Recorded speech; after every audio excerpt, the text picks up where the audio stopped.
Have you ever considered the true power of self-forgiveness, how it can transform your life? Imagine for a moment holding on to a heavy stone representing your past mistakes. You've been carrying it around for so long that it's become a part of you. But what if you could put that stone down? What if you could let it go? That, my friends, is the power of self-forgiveness. Self-forgiveness is not about forgetting or dismissing our past mistakes. It's about acknowledging them, learning from them, and then releasing them. It's about understanding that our past does not define our present, nor does it dictate our future. By forgiving ourselves, we give ourselves permission to move forward, to grow, to evolve. We allow ourselves to step out of the shadows of our past and into the light of our potential. Every mistake we make is a stepping stone on our path to personal development. They are not roadblocks, but rather opportunities for growth and learning. When we forgive ourselves, we change the narrative of our life story. We shift from being victims of our past to architects of our future. Letting go of past mistakes and moving forward requires us to embrace self-forgiveness. It's a journey. It might be challenging at times, filled with bumps and bends. But remember, every journey begins with a single step.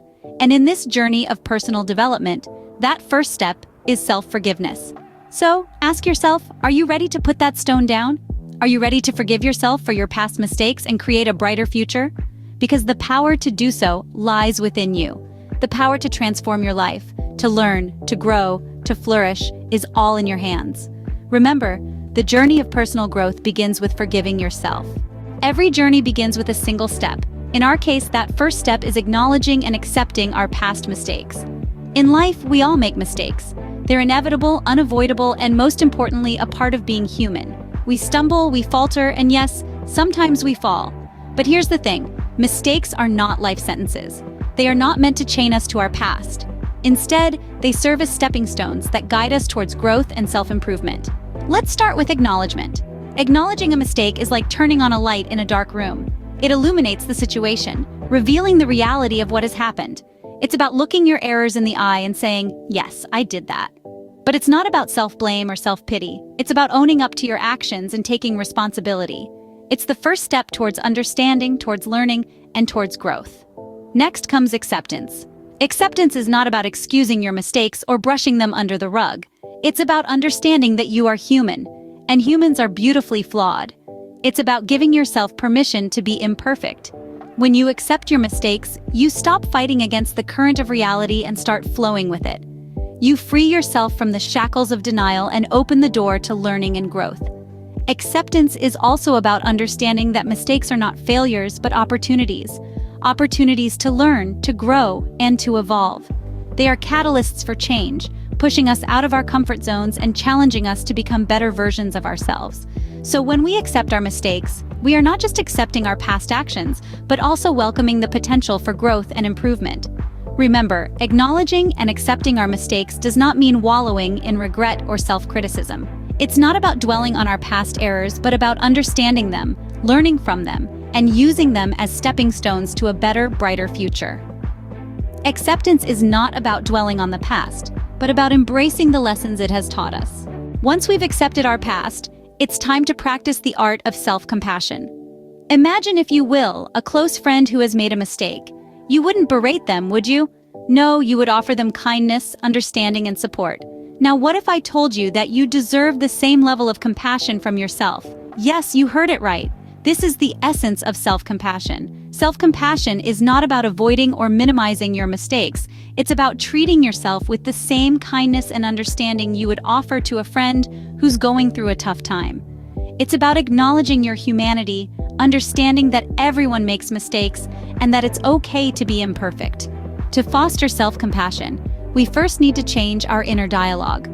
We often tend to be our worst critics, but it's essential to shift from self-criticism to self-compassion. Start by acknowledging your feelings and emotions without judgment. When you stumble, instead of saying things like, "I'm a failure," try saying, "I've made a mistake, and that's okay, I'll learn from it." In addition to changing our inner dialogue, it's also important to practice mindfulness.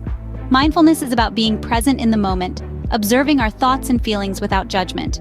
By practicing mindfulness, we can learn to stop dwelling on past mistakes and focus on the present moment.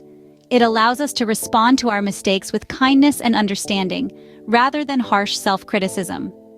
Lastly, Remember that self-compassion isn't about making excuses or avoiding responsibility. It's about accepting our flaws and mistakes as part of the human experience.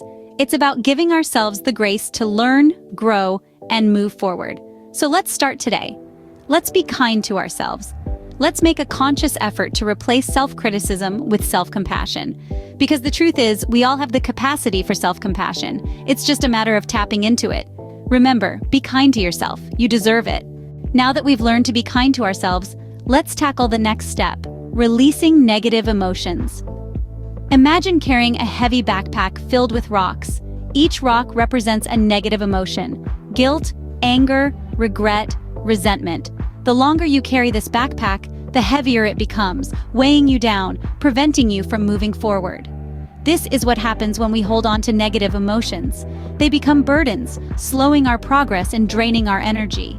But what if you could take off that backpack, remove those rocks one by one, and leave them behind? This is the essence of releasing negative emotions. It's about acknowledging these feelings, understanding why they exist, and then letting them go. One effective strategy is mindfulness. This involves observing your emotions without judgment, as if you were a neutral third party. Instead of suppressing your emotions or letting them control you, simply observe them. Accept that they exist, understand that it's okay to feel this way, and then let them go. Another strategy is expressive writing. This involves writing about your emotions, describing how you feel, why you feel this way, and how these feelings affect you. This can be a cathartic experience, helping you to release pent-up emotions and gain a deeper understanding of yourself. Physical activity can also help. Exercise releases endorphins, the body's natural mood boosters. It also provides a healthy outlet for releasing pent-up emotions. Whether it's dancing, running, or yoga, find a physical activity that you enjoy and make it part of your routine. Remember that releasing negative emotions is a process. It's not about eradicating these feelings overnight. It's about gradually letting them go, making room for positive emotions and personal growth. Releasing negative emotions is like cleaning out a closet. It frees up space for positivity and growth. We've acknowledged our past, practiced self-compassion, and released negativity. Now it's time to move forward. So, how do we take those first steps towards the future? It begins with setting realistic goals. Goals give us a sense of direction, a roadmap to where we want to go. They aren't some lofty dreams or unattainable ideals, but tangible objectives that can be broken down into manageable tasks. By setting and achieving these small milestones, we gradually build confidence and momentum, propelling us forward on our journey of personal growth. But we're not meant to walk this journey alone.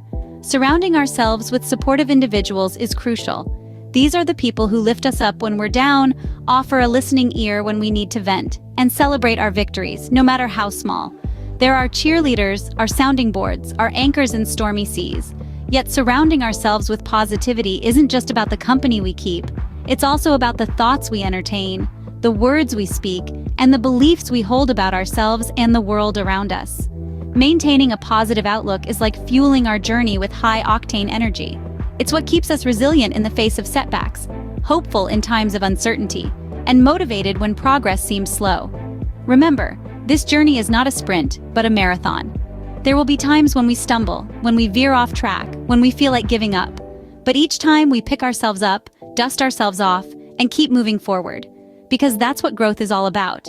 It's not about perfection, but progress. It's not about where we've been, but where we're going. So let's take a deep breath and step into the future with courage and conviction. After all, the future is not some distant horizon, but the very next step we take. Remember, the past is a place of reference, not a place of residence. It's time to move forward. We've been on quite a journey, haven't we? We've unwrapped the power of self-forgiveness, acknowledged our past mistakes, and learned to accept them. We've discovered the art of self-compassion and how it helps us release negative emotions. But most importantly, we've explored ways to move forward, leaving behind the weight of our past. This journey has reiterated the importance of self-forgiveness and the strength in moving forward. Thank you for joining us on this journey of self-discovery and personal growth. Don't forget to subscribe to Online with Teresa for more inspiring content. Remember, you have the power to forgive, let go, and move forward.